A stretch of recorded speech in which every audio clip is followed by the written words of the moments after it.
Oke, dari pilih ya, oke Mas Tama lebih bagus high reward atau high win rate? Oh, menarik banget. Welcome to answer your question. Jangan lupa untuk komentar di bawah supaya kita bisa jawab di video selanjutnya. Oke, high reward maksudnya gimana? High reward, HR, high reward kita ada namanya risk and reward kan. Jadi kalau high reward contoh 1:3. Kita resikokan 1% untuk mendapatkan 3%. Rewardnya lumayan besar. Kemudian ada namanya HR, lagi high win rate. HW. High win rate. Jadi win rate-nya itu kita bisa bilang high itu di atas 70. Itu udah lumayan bagus. Nah, di sini berarti ada sisa 30% untuk gagalnya. Oke, untuk gagalnya. Nah, mana yang bagus? Sebenarnya sangat-sangat menarik karena contoh 1:2. Oke, 1:2 aja. Ini teman-teman win rate 40% itu still make money. Oke, masih make money. Yang nggak nyaman ketika HR atau high reward itu contoh teman-teman kan bisa lihat tuh kadang-kadang orang-orang kalau naruh entrian gitu, taruh ke bawah kemudian TP-nya panjang, kayak apa gitu, padahal lihat screenshot aja. Harusnya kayak 1:10 gitu kan, keren banget tuh kelihatannya. Kita meresikokan 1 untuk mendapatkan 10.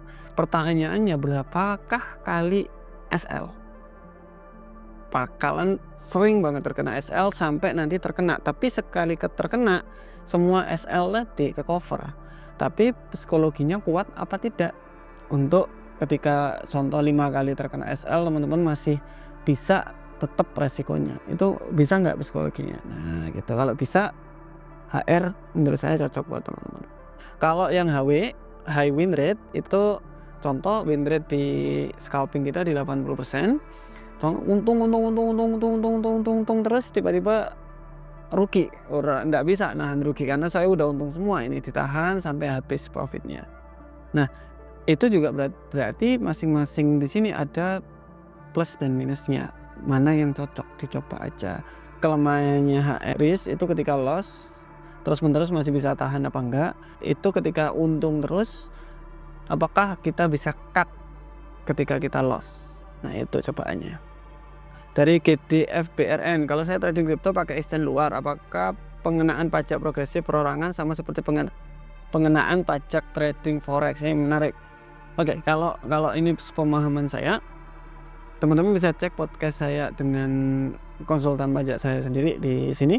Nah, kalau trading forex itu masuk ke progresif atau penghasilan usaha atau pribadi. Semakin besar penghasilannya berarti semakin banyak kita membayar pajak. Kemudian yang kedua, kalau kripto bagaimana Kak? Kripto di Indo itu pajak final, jadi udah kepotong pajak, aman.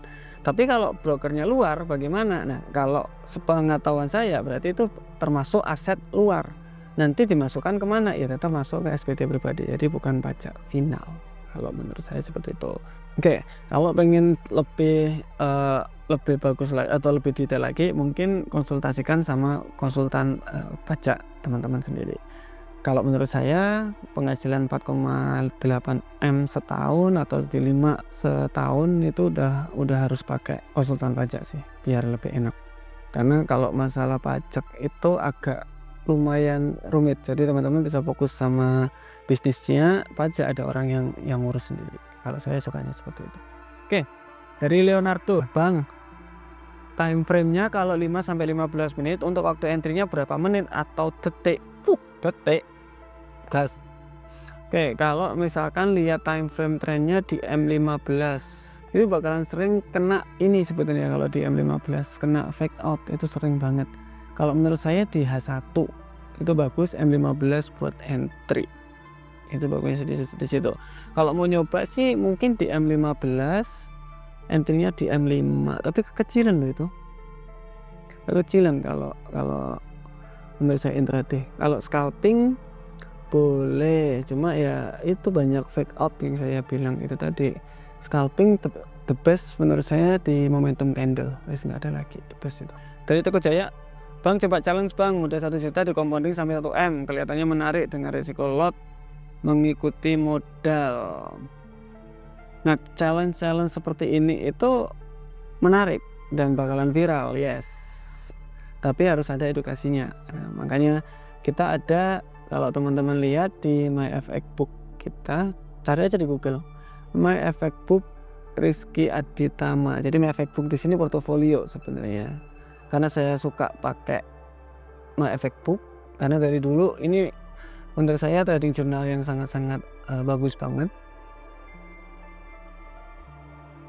Nah, di sini kita challenge diri kita sendiri nih, dari modal 3 juta jadi di 80 jutaan, di 70 jutaan profit. Berarti ya segituan lah, 70 jutaan sudah withdrawal di 62 juta.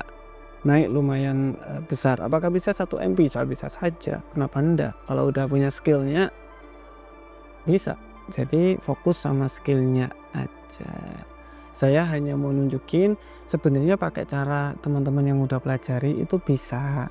Cuma kita lihat resikonya. Cek aja video-video challenge kita. Banyak edukasi di sana yang bisa membuat teman-teman itu bisa kayak, oh iya berarti kayak gini ya gitu.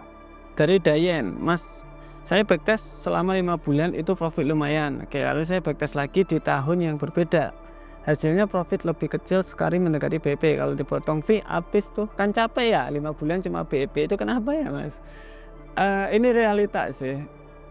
Ya emang trader kayak gitu. Market itu kondisinya berubah-ubah.